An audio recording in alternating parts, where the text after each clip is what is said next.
সুপ্রিয় দর্শক, এই মুহূর্তে যে যেখানে বসে আমাদের অনুষ্ঠান দেখছেন, আপনাদের সবাইকে সাদর আমন্ত্রণ জানাচ্ছি টুডেস কিচেনে।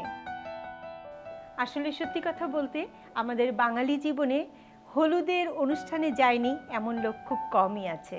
আর হলুদে গেলে সেখানে যে সুন্দর সুন্দর ডালা দেখা যায়, তার মধ্যে বিভিন্ন রকমের খাবার থাকে। তার ভিতর থেকে আজকে আমি পছন্দ করেছি হলুদের ডালার জন্য গুড়ের সন্দেশ মাছ। তাহলে দর্শক চলুন কি কি উপকরণ লাগছে একবার দেখে আসে। ছানা, ঘি, বাদাম গুঁড়া, চিনি, গুঁড়া দুধ, গুড়, গরম মশলা এবং ময়দা। তাহলে মূল রান্নায় চলে যাই। মূল রান্নায় যাওয়ার আগে আমি ছানাটা কিভাবে তৈরি করলাম আপনাদেরকে একটু বলে নিই। 3 লিটার দুধ নিয়েছি। দুধ ফুটে ওঠার পর এখানে হাফ কাপ পরিমাণ ভিনেগার এবং 1 চা চামচ পরিমাণ সাইট্রিক অ্যাসিড দুটো মিশিয়ে আমি 2 কাপ পরিমাণ পানি নিয়েছি। সেই পানিটা দুধের মধ্যে দিয়ে আস্তে আস্তে নাড়লে ছানা হয়ে যাবে। পরে ছেঁকে নিলেই আমি এরকম ছানা পেয়ে যাব। তো সেই ছানাটা আমি ফ্রিজে রেখেছিলাম অন্তত 2 ঘন্টা। এখন আমি এটা নিয়েছি। এই ছানার কালারটা কিন্তু পুরো ধবধবে সাদা নয়, কারণ আমি যখন দুধটা জাল দিয়েছি একটু ঘন করেছি, ইচ্ছা করে এই হালকা অফ হোয়াইট কালারটা আমি এনেছি। ছানা আসলে এক একটা মিষ্টির জন্য এক এক রকমভাবে বানাতে হয়। এর সাথে আমি গুড় নেব। এখানে আমি খেজুরের গুড় নিয়েছি 1 কাপ মতো, আপনারা দেখতেই পাচ্ছেন। খেজুরের গুড়টা আমি এর সাথে ম্যাশড করে দেব।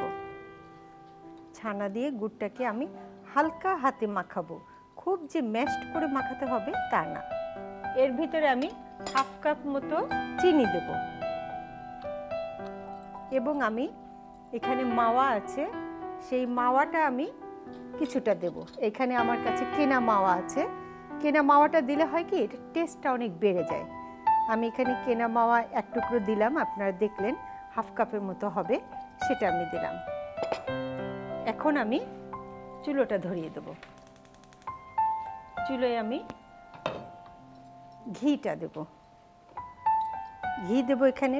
প্রথমে আমি 2 টেবিল চামচ ঘি দেব এবং নামানোর আগে একটু ঘি দেব। আর এর সাথে আমি একটু তেল দেব 2 টেবিল চামচ। এখন এটার সাথে দিয়ে দেব।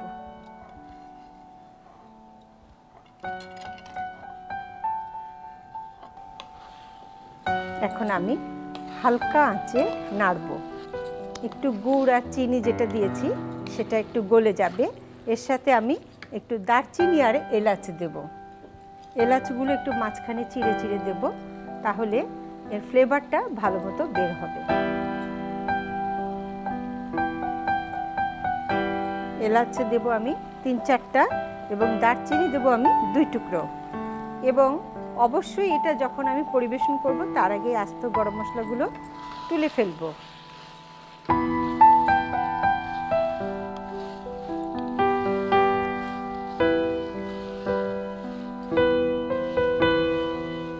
এই গুড়ের সন্দেশ 2 ধরনের হয়। একটা হয় খুব মিহিন, একদম মানে মোলায়েম। সেটার জন্য সেটা যদি চান তাহলে অনেক বেশি হাত দিয়ে ম্যাশড করে নিতে হবে। আর যদি আপনি একটু চান যে একটু দানা দানা থাকুক, তাহলে অত বেশি ম্যাশ করার দরকার হবে না। দর্শক, আমি চুলোর আঁচটা কমিয়ে দিলাম। মিষ্টি কিন্তু একটা খুবই সেনসিটিভ একটা জিনিস, তো কাজেই এইটাকে হালকা আঁচে ধীরে ধীরে নেড়ে নেড়ে করতে হবে। তো এর জন্য আমার অন্তত 15 মিনিট সময় দরকার।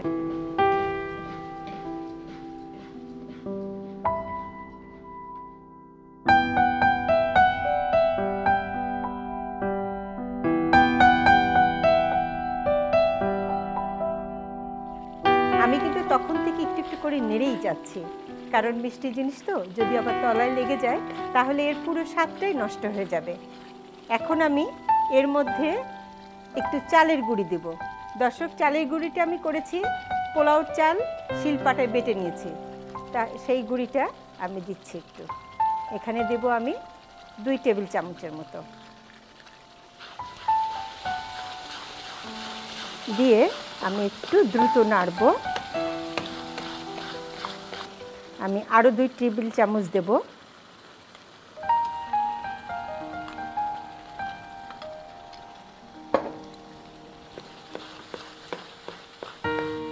এখন জালটা কিন্তু একটু জোরে থাকবে। হ্যাঁ, এখন এর সাথে আমি গুঁড়া দুধ দেব। আমি এখানে হাফ কাপ গুঁড়া দুধ দিলাম।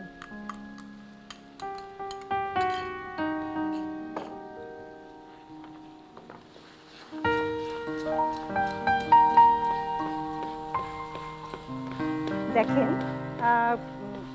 ফ্রাই প্যানের গা থেকে ছেড়ে আসছে সন্দেশটা, তার মানে আমার সন্দেশ প্রায় হয়ে গেছে।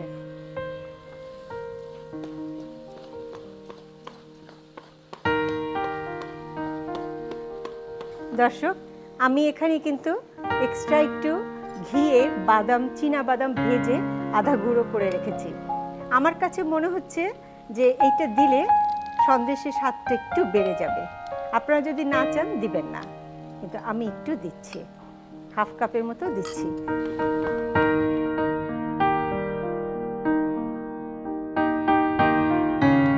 শেষের দিকে কিন্তু ভালো করে ঘন ঘন নাড়তে হবে, না হলে তলায় লেগে যাওয়ার সম্ভাবনা থাকবে। একদম ধরে এসেছে। এখন আমি চুলাটা বন্ধ করে দিলাম। এই স্ট্যান্ডিং টাইমে কিন্তু আরও কিছুক্ষণ কুক হবে এটা। এখন আমি সার্ভিং ডিশটা নিয়ে আসি। দর্শক, আপনারা যে পাত্রে পরিবেশন করবেন সেটা অবশ্যই একবার টিস্যু দিয়ে মুছে নেবেন। ঘন হয়ে গেছে। আমি জাস্ট ঢালার আগে একটুখানি ঘিয়ের টাচ দেব, যাতে ঘিয়ের ফ্লেভারটা থাকে।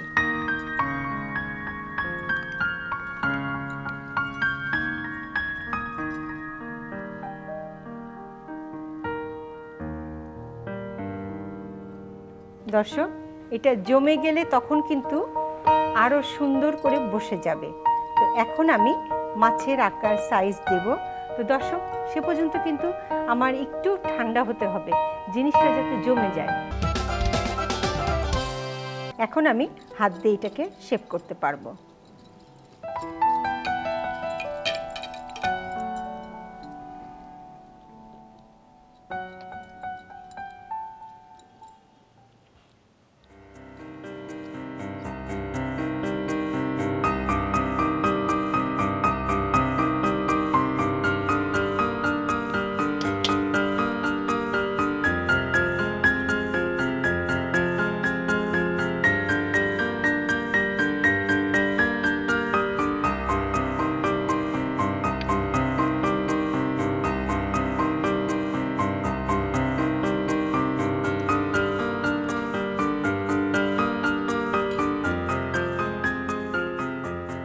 দর্শক, তৈরি হয়ে গেল আমার হলুদের ডালার গুড়ের সন্দেশ। বেশ সোজা, তাই না? যদি এটা বাসায় আপনারা তৈরি করতে চান, আপনাদের সুবিধার জন্য এর পুরো প্রস্তুত প্রণালী বলে দিচ্ছি আরেকবার। প্রথমে 3 কেজি দুধের ছানার সাথে 1 কাপ খেজুরের গুড়, হাফ কাপ চিনি, হাফ কাপ মাওয়া মিশিয়ে নিতে হবে। এবার একটি প্যানে 2 টেবিল চামচ ঘি ও 2 টেবিল চামচ তেল দিয়ে মিশ্রণটি ঢেলে 2 থেকে 3টি এলাচ দারুচিনি দিয়ে হালকা আঁচে 15 থেকে 20 মিনিট নাড়তে হবে। এরপর 4 টেবিল চামচ চালের গুঁড়া, হাফ কাপ গুঁড়া দুধ ও হাফ কাপ বাদাম ভাজা দিয়ে ঘন হয়ে আসা পর্যন্ত নাড়তে হবে। পাত্রে ঢালার আগে সামান্য ঘি দিয়ে নামিয়ে নিতে হবে। এবার নিজেদের ইচ্ছে মতো মাছের আকার দিয়ে সাজিয়ে নিতে হবে। ব্যাস, তৈরি হয়ে গেল হলুদের ডালার গুড়ের সন্দেশ। ভাইয়া কেমন আছেন? জি ভালো, আপনি কেমন আছেন? আমিও আল্লাহর মতো ভালো আছি। প্রত্যেক সময় কিন্তু আমরা বিভিন্ন পর্বে আপনার সিম্পল কিন্তু গর্জিয়াস লুক একটা পাই খাবারগুলোতে। তো আজকে আপনি এই ডিশটাকে কেমন করে সাজাবেন? ওয়েল, আপনি যেভাবে এই গুড়ের সন্দেশটি বানিয়েছেন হ্যাঁ, হলুদের ডালার জন্য, এটা অলরেডি দেখতে খুবই সুন্দর লাগছে। তা আমি চিন্তা করছি এটাকে আরো কত সুন্দর করা যায়, কারণ it looks nice as it is.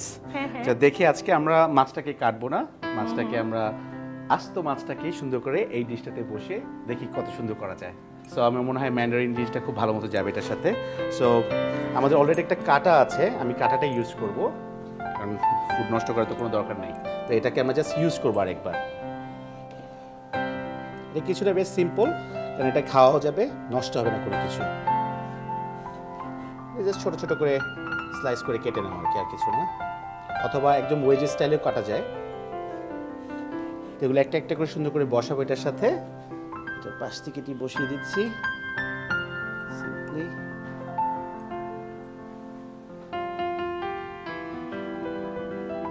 আমার কাছে কিছু ফ্রেশ গ্রেপস আছে 2টা কালারের।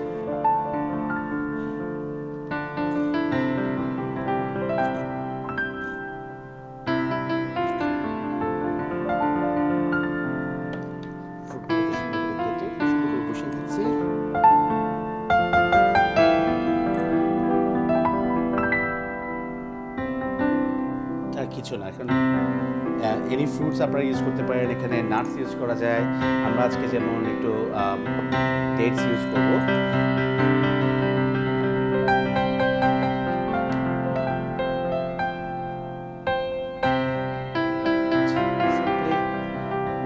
খেজুরটা এখানে দিয়ে একটু সিজমি সিডস দিয়ে দেবো, আর কিছু না।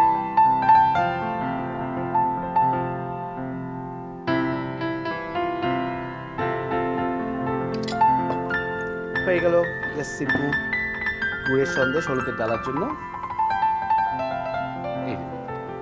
থ্যাংক ইউ সো মাচ ভাইয়া, আপনি আসলে সিম্পল ওয়েতে সুন্দরভাবে সাজান, আমার আসলে খুব ভালো লাগে।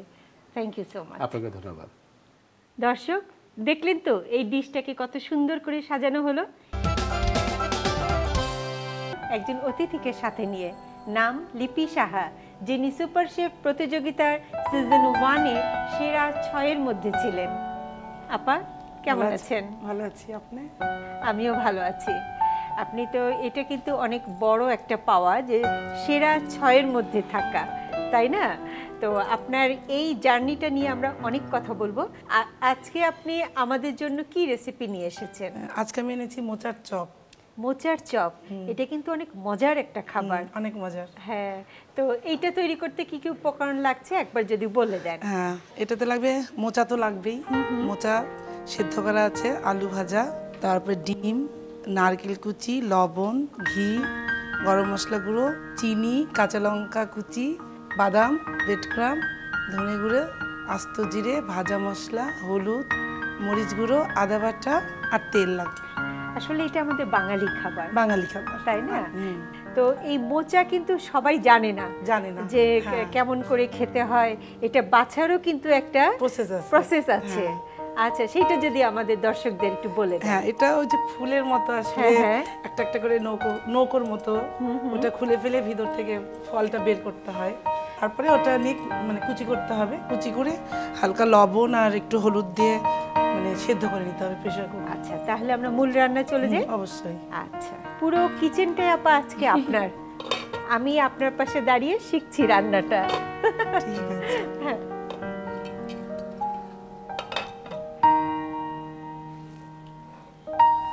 এখানে আমি আপা একটু আস্ত জিরে ফোড়ন দেব। আচ্ছা, ঠিক আছে। আমরা নরমালি 5 ফোড়নই ফোড়ন দেই। না, এটা শুধু জিরে, শুধু জিরের ফোড়ন। হ্যাঁ, কাঁচা লঙ্কা দিয়ে দিলাম। হ্যাঁ হ্যাঁ,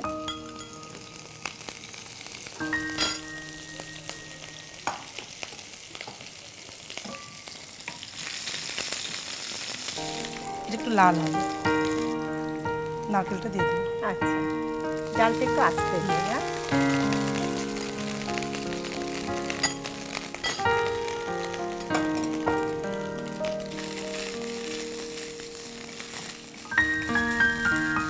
একটু ভাজা হয়ে গেলে মোচাগুলো দিয়ে দিলাম।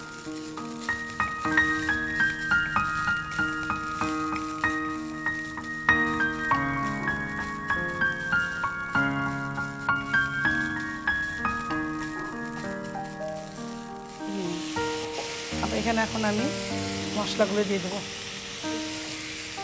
আদা বাটাটা দিলাম,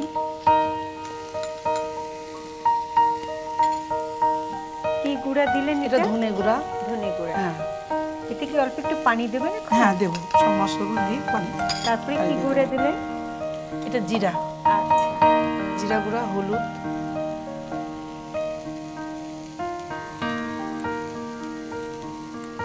যেহেতু লঙ্কা কুচি দিয়েছি, কাঁচা লঙ্কা, তো এটা সামান্য লঙ্কা গুঁড়ো দিলেও হয়, না দিলেও হয়, জাস্ট সামান্য দিতে হবে। হ্যাঁ, একটু লবণ দিয়ে জল দিয়ে দেবো। লবণটা তো আর আপনি সেদ্ধর সময় তো একটু লবণ হ্যাঁ দিয়েছিলেন। দিয়েছিলাম, ওই জন্য অল্প দিলাম।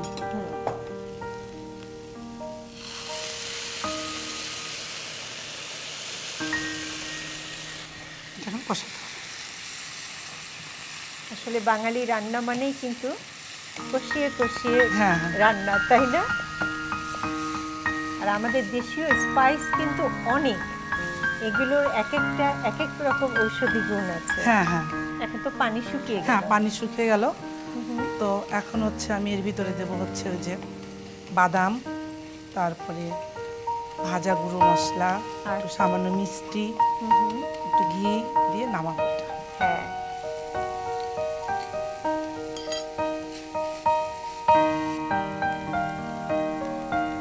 এক চা চামচ মতো গরম মশলা, গরম মশলার গুঁড়া। সামান্য ঘি দিলাম, আচ্ছা, সামান্য এক চা চামচ। আমি এটা একটা মশলা করেছি। হ্যাঁ হ্যাঁ, কি মানে, মশলা? দারচিনি, এলাচ, আচ্ছা, জিরা জিরা। তেলে নিয়ে একটু ভেজেছি, একটা আচ্ছা। সুন্দর একটা ফ্লেভার আসার জন্য। হাফ চা চামচ। আচ্ছা,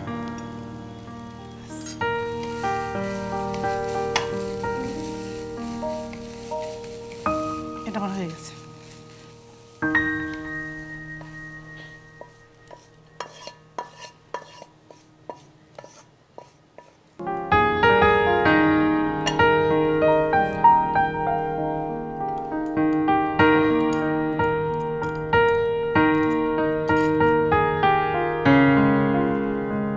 এই ফাঁকে কি আপু আমি চুলোয় তেলটাকে তেলটা, গরম হ্যাঁ, করব? তেলটা স্টিম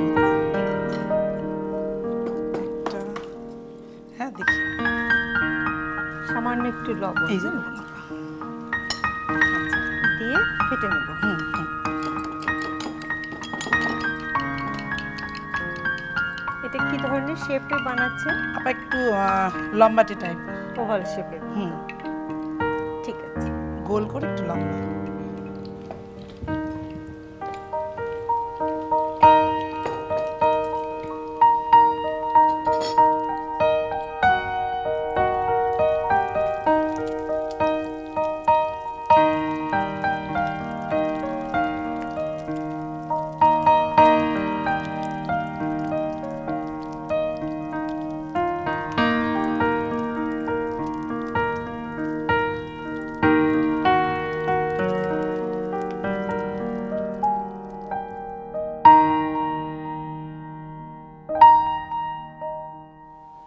হয়ে গেল আমার কলার মোচার চপ। আপা খুব সুন্দর, এবং সবচেয়ে বড় কথা যে আমাদের বাঙালি রান্না হুম, আপনি এত সহজ করে দেখালেন, আপনাকে অনেক ধন্যবাদ। ধন্যবাদ সবাইকে। প্রিয় দর্শক, কলার মোচার চপ এটা যদি আপনি বাসায় বানাতে চান, আপনাদের সুবিধার জন্য এর পুরো প্রস্তুত প্রণালী বলে দিচ্ছি আরেকবার। প্রথমে কলার মোচা কুচি করে কেটে লবণ দিয়ে সেদ্ধ করে নিতে হবে। এরপর একটি প্যানে 2 টেবিল চামচ সরিষার তেলে জিরার ফোড়ন দিয়ে তাতে 2 চা চামচ কাঁচা মরিচ কুচি, হাফ কাপ নারকেল সামান্য ভেজে মোচাগুলো দিয়ে দিতে হবে। এবার একে একে সামান্য আদা বাটা, জিরা গুঁড়া, ধনে গুঁড়া, হলুদ গুঁড়া, মরিচ গুঁড়া, পরিমাণ মতো লবণ ও একটু পানি দিয়ে কষিয়ে পানি শুকিয়ে এলে 2 টেবিল চামচ বাদাম ভাজা, 1 চা চামচ চিনি, সামান্য গরম মশলার গুঁড়া, সামান্য ঘি ও সামান্য টালা মশলার গুঁড়া দিয়ে একটু নেড়ে নামিয়ে ফেলতে হবে। এরপর এর সাথে টুকরো করা আলু ভাজি দিয়ে ভালোভাবে চটকে নিয়ে চপ তৈরি করে নিয়ে ডিমে চুবিয়ে ব্রেড ক্রামের কোটিং দিয়ে ডুবো তেলে কড়া করে ভেজে নিতে হবে। ভাজা হয়ে গেলে তুলে সুন্দর করে পরিবেশন করতে হবে। ব্যাস তৈরি হয়ে গেল কলার মোচার চপ। সুপ্রিয় দর্শক, এতক্ষণ যারা আপনারা মনোযোগ দিয়ে আমাদের অনুষ্ঠান দেখছিলেন, আপনাদের সবাইকে ধন্যবাদ। আগামী পর্বে আবার দেখা হবে এই প্রত্যাশা নিয়ে এখানেই বিদায় নিচ্ছি। আল্লাহ হাফেজ।